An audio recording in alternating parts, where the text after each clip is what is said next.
ಕೈಗೊಳ್ಳಿಲ್ಲ. SAARC visa ಅಡಿಯಲ್ಲೂ ಪಾಕಿಗಳಿಗೆ entry ಇಲ್ಲ. ಭಾರತದಲ್ಲಿರೋ ಪಾಕಿಸ್ತಾನಿಗಳು ದೇಶ ಬಿಡಬೇಕು. ಮುಂದಿನ 44 ಗಂಟೆಯಲ್ಲಿ ದೇಶ ತೊರೆಯಲು ಸೂಚನೆ. ಪಾಕ್ ಪ್ರಜೆಗಳ ಎಲ್ಲ ವೀಸಾ ರದ್ದಾಗಿದೆ. ವಾಘಾ ಅಟಾರಿ ಬಾರ್ಡರ್ ಬಂದಾಗಿದೆ.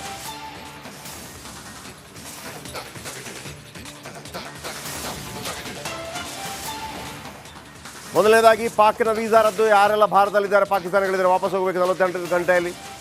ಆಮೇಲೆ ಹೈ ಕಮಿಷನ್ ಅಂತೇನಿರುತ್ತೆ ಅದನ್ನು ಬಂದ್ ಮಾಡಿದ್ದಾರೆ. ವಾಪಸ್ ಹೋಗಿ ಅಂತ ಹೇಳಿದ್ದಾರೆ. ಅವರಿಗೆ 7 ದಿನಗಳ ಕಾಲಾವಕಾಶ ಕೊಟ್ಟಿದ್ದಾರೆ. ಸೇನೆಯನ್ನು ಅಲರ್ಟ್ ಆಗಿರುವಂತ ಕೇಳಿದ್ದಾರೆ.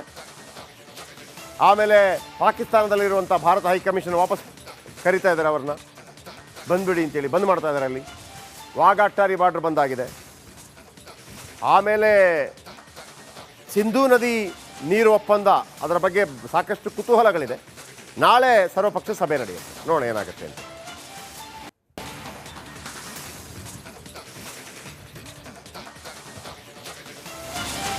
ಓಕೆ, ಸಾಕಷ್ಟು ಬ್ರೇಕಿಂಗ್ಸ್ ಬರ್ತಾ ಇದೆ ಈ ಕ್ಷಣದ. ವಾಘಾ ಅಟಾರಿ ಬಾರ್ಡರ್ ಬಂದ್. ಪಾಕಿಸ್ತಾನದ ಜೊತೆ ಎಲ್ಲ ಸಂಬಂಧಗಳು ಕಡಿತಗೊಂಡಿದೆ. ಇದು ರಾಜತಾಂತ್ರಿಕವಾಗಿ ಮಾಡುವಂಥದ್ದು. ಆದರೆ ಭಾರತೀಯರು ಇದಕ್ಕಿಂತಲೂ ಹೆಚ್ಚು ಬೇರೆ ಏನನ್ನು ಬಯಸ್ತಾ ಇದ್ದಾರೆ. ಮುಂದಿನ 48 ಗಂಟೆಯಲ್ಲಿ ದೇಶ ತೊರೆಯಬಹುದು. ಅದು ಪ್ರತಿ ಸಲ ಕೂಡ ಆಗುತ್ತೆ. ಪಾಕ್ ಪ್ರಜೆಗಳ ಎಲ್ಲ ವೀಸಾ ರದ್ದು. ಪಾಕಿಸ್ತಾನಕ್ಕೆ ಇನ್ನು ಮುಂದೆ ಭಾರತ ಏನು ರಫ್ತು ಮಾಡಲ್ಲ. Okay, fine, good. ಅವರು ರಫ್ತು ನಿಲ್ಲಿಸ್ತಾರೆ. ನಮಗೂ ಸಕ್ಕರೆ ಅವರಿಂದ ಬೇಕಾಗತ್ತೆ. ಭಾರತದಲ್ಲಿರೋ ಪಾಕಿಸ್ತಾನಿಗಳು ದೇಶ ಬಿಡಬೇಕು. ಇದರ ಹೊರತಾಗಿ ನರೇಂದ್ರ ಮೋದಿ ಏನು ಖಡಕ್ ನಿರ್ಧಾರ ಕೈಗೊಳ್ತಾರೆ ಅನ್ನುವಂಥ ಕುತೂಹಲ ಬಹಳ ದೊಡ್ಡದಾಗಿದೆ.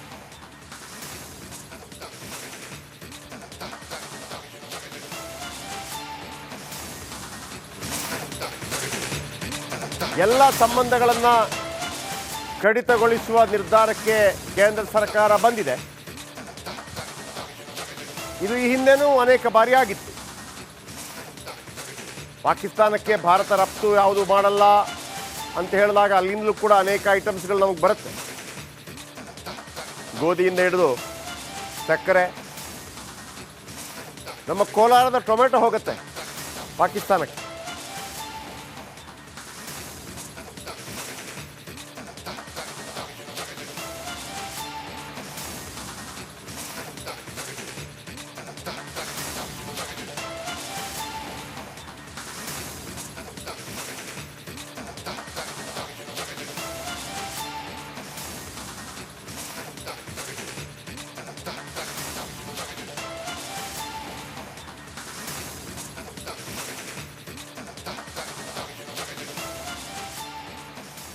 ಓಕೆ, ರಾಜತಾಂತ್ರಿಕವಾಗಿ ತೆಗೆದುಕೊಳ್ಳುವಂಥ ನಿರ್ಧಾರಗಳನ್ನು ತೆಗೆದುಕೊಳ್ಳಲಾಗಿದೆ. ಆದರೆ ಇಷ್ಟು ಮಾಡಿ ಇದು ಯಾರು ಬೇಕಿದ್ರು ಮಾಡ್ತಾರೆ.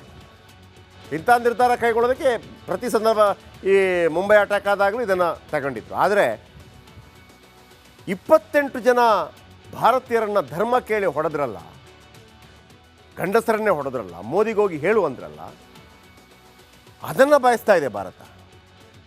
ರಾಜತಾಂತ್ರಿಕವಾಗಿ ಏನಾಗಬೇಕು ಅಂತಂದರೆ ಇಷ್ಟು ತನಕ ಮಾತಾಡಿದ್ರಲ್ಲ, ಪಾಕಿಸ್ತಾನ ಪಾಕಿಸ್ತಾನ ಪಾಕಿಸ್ತಾನ ಪಾಕಿಸ್ತಾನ. ನಿಮ್ಮ ಕಾಲಾವಧಿಯಲ್ಲಾದರೂ ಕೂಡ ಪಾಕಿಸ್ತಾನದ ಹುಟ್ಟಡಗಿಸಿಬಿಟ್ವಿ, ಇನ್ನು ಬರಲ್ಲ ತಂಟೆಗೆ ಪಾಕಿಸ್ತಾನ ಅನ್ನುವಂಥದ್ದೊಂದು ಕೇಳಬೇಕು. ಇಲ್ಲ, ಪಾಕಿಸ್ತಾನಕ್ಕೆ ಹಿಂಗಾಯಿತು, ನಾಳೆ 10 ವರ್ಷ ಕಳೆದ ನಂತರ ಅದೇ ಸಮಸ್ಯೆ ಇದೆ ಅಂತಂದರೆ ಯಾವ ಸಮಸ್ಯೆಗೂ ಅದು ಏನು ಲಾಭ ಇಲ್ಲ ಯಾರಿಂದ ಕೂಡ. ಪಾಕಿಸ್ತಾನದ ವಿರುದ್ಧ ನಮಗೆ ಮಾಡಿದಂಥ ಅವಮಾನ, ಭಾರತ ದೇಶಕ್ಕಾದಂಥ ಅವಮಾನ. ಯಾಕಂದರೆ ನರೇಂದ್ರ ಮೋದಿ ಸರ್ಕಾರ ಹೇಳ್ತಾ ಇತ್ತು ಏನಾದರೂ ಆಯ್ತಾ, ಎಷ್ಟು ಸುರಕ್ಷಿತವಾಗಿದೆ ಅಂತ ಹೇಳ್ತಾ ಇತ್ತು. 20 ಜನರನ್ನು ಕೊಂದಾಗ ಇಲ್ಲ, ಪಾಕಿಸ್ತಾನ ಮತ್ತೆ ನಮ್ಮವರನ್ನು ಕೊಂದಿದೆ ಅಂತ ಹೇಳಿದಾಗ ರಾಜತಾಂತ್ರಿಕವಾಗಿ ಏನು ಬೇಕಿದ್ರೆ ಇರ್ಬೋದು.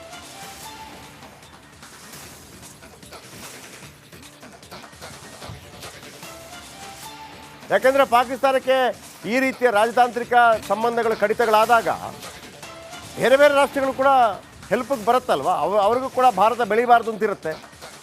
ಯಾಕಂದರೆ ಭಾರತ ಅತಿ ಹೆಚ್ಚು ಜನಸಂಖ್ಯೆಯನ್ನು ಹೊಂದಿರುವಂಥ ರಾಷ್ಟ್ರವಾಗಿರೋ ಕಾರಣಕ್ಕಾಗಿ ಇಲ್ಲಿ ನಿಮಗೆ ಮಾರ್ಕೆಟಿಂಗ್ ಭಾಳ ದೊಡ್ಡ ಮಾರ್ಕೆಟ್ ಇದು, ದೊಡ್ಡ ಮಾರ್ಕೆಟ್. 10 ದೇಶಗಳಿಗೆ ರಫ್ತು ಮಾಡೋದನ್ನು ಭಾರತ ಒಂದಕ್ಕೆ ರಫ್ತು ಮಾಡಿದರೆ ಸಾಕು ನಿಮಗೆ, ಅಷ್ಟು ಜನ ಇದ್ದಾರೆ ಇಲ್ಲಿ. ಹಾಗಿರುವಾಗ ಬೇರೆ ಕಡೆಯಿಂದ ಪಾಕಿಸ್ತಾನಕ್ಕೆ ಹೆಲ್ಪ್ ಮಾಡುವಂಥ ಅನೇಕ ರಾಷ್ಟ್ರಗಳು ಬರುತ್ತೆ. ಓಕೆ, ಸಿಂಧೂ ನದಿ ಒಪ್ಪಂದ ರದ್ದು, ಅದರ ಸಾಧಕ ಬಾಧಕಗಳು ಚರ್ಚೆ ಆಗುತ್ತೆ. ಮತ್ತೊಂದು ಮಗದೊಂದು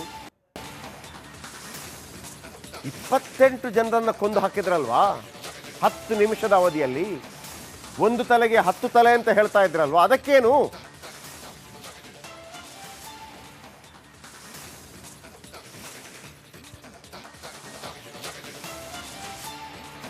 ಸಿಂಧೂ ನದಿ ನೀರು ವಿಚಾರ ದೊಡ್ಡ ಮಟ್ಟದಲ್ಲಿ ಚರ್ಚೆ ಆಗುತ್ತೆ. ಪಾಕಿಸ್ತಾನಕ್ಕೆ ಹರಿಯುವ ನೀರನ್ನು ನಿಲ್ಲಿಸುತ್ತೆ ಭಾರತ. ಪಾಕಿಸ್ತಾನದ ಕೃಷಿಗೆ ಅದು ಮರ್ಮಾಘಾತ ನೀಡಬಹುದು ಮತ್ತು ಅಂತಾರಾಷ್ಟ್ರೀಯ ಮಟ್ಟದಲ್ಲಿ ಇದಕ್ಕೆ ಈಗ ಅಪಸ್ವರಗಳು ಕೂಡ ಬರಬಹುದು.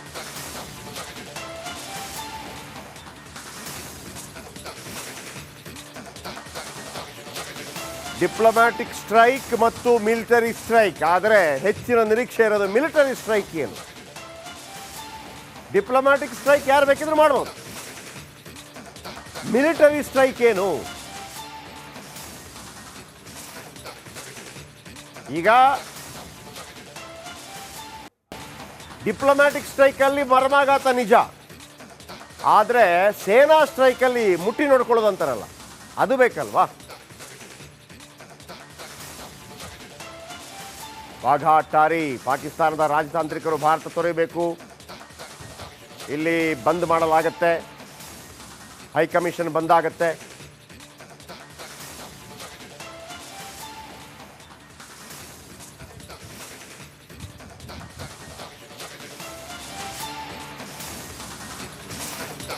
ಓಕೆ, ಇದೀಗ ನನ್ನ ಕಲೀಗ್ ನಾಗೇಂದ್ರ ಬಾಬು ಇದರ ಬಗ್ಗೆ ಹೆಚ್ಚಿನ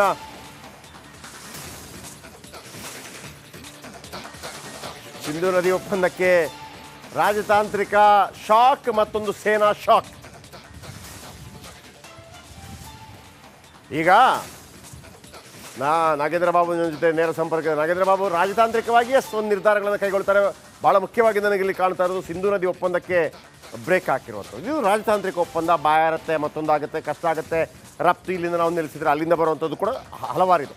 ಆದರೆ ಇಡೀ ಭಾರತ ದೇಶದ ಜನ ಬಯಸ್ತಾ ಇರುವಂಥದ್ದು ಸೇನಾ ಕಾರ್ಯಾಚರಣೆ ಏನು? ಇದು ಮರ್ಮಾಘಾತ ನಿಜ, ಆದರೆ ಸೇನೆ ಮುಟ್ಟಿ ನೋಡ್ಕೊಡುವಂಗೆ ಅಪ್ಪ ಹೊಡೆದು ಬಿಟ್ರು ಅನ್ನುವಂಥದ್ದೊಂದು ಬಯಸ್ತಾ ಇದೆ. ಸೊ ಹಾಗಾಗಿ ನರೇಂದ್ರ ಮೋದಿ ಸರ್ಕಾರ ಈ ಹಿಂದೆ ಮುಂಬೈ ದಾಳಿ ಆದ ಸಂದರ್ಭದಲ್ಲಿ ಮನಮೋಹನ್ ಸಿಂಗ್ ಅವರು ಯಾವುದೇ ಕ್ರಮ ಕೈಗೊಂಡಿಲ್ಲ ಅಂತೇಳಿ ಒಂದು ರೀತಿಯಲ್ಲಿ ಮನಮೋಹನ್ ಸಿಂಗ್ ಅವರನ್ನು ಕೂಡ ಒಂದು ರೀತಿಯಲ್ಲಿ ಹೇಳಿದರು.